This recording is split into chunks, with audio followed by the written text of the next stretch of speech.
Karine Maloney. Faisal Al-Memory. At Barcelona. Bob Podorf. Well, thank you guys for coming. Today we're going to look at group in terms of communication. In every aspect of our lives, we know that we come across who are forced either to be a part of a group or you find yourself included in a group or at some aspects of your life. You're bombarded with this on Facebook, Twitter, Snapchat, in the virtual groups, as well as in the physical groups in your own personal lives, at work, at school. One of the things I want to look at, or one of the questions I want to pose to you, is what would you say are some of the challenges faced with that of the virtual group and that posed versus the physical group? Bob, you want to start off? So the physical group, I think you get more honest feedback. I think when you can observe body language, you get a much better feel for what's going on, what the people are talking about. For a virtual group, anybody can put anything out there and not necessarily believe it.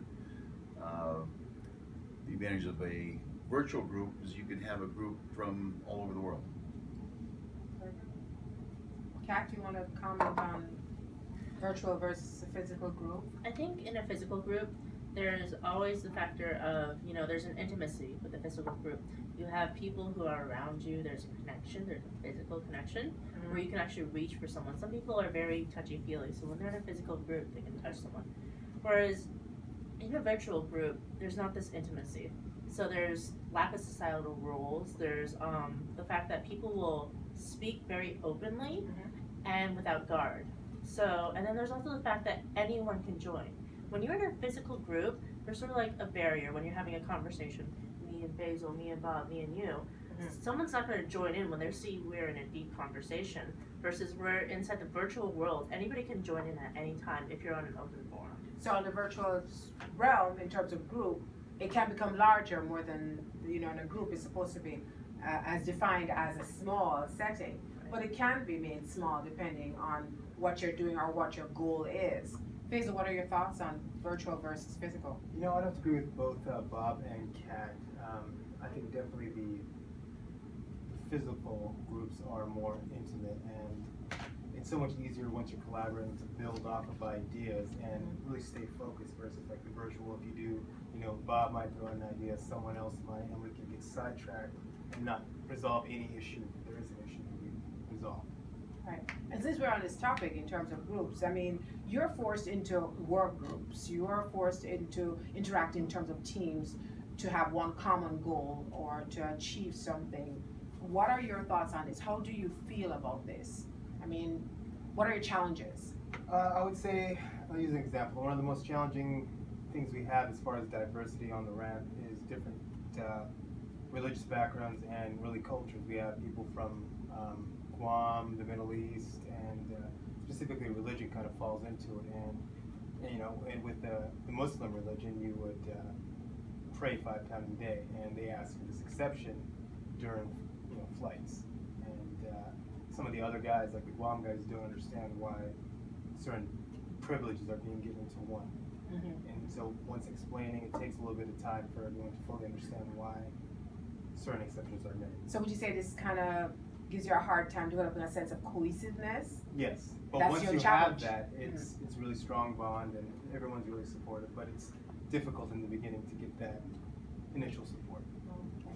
I see. Well, I like how you touched on the word in terms of diversity, because my next question is, what would you say that diversity within the group setting makes the ultimate goal more challenging to be reached?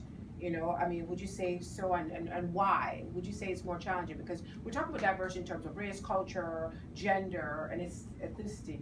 And, Bob, as you say, you'd be considered what we would call a baby boomer, right?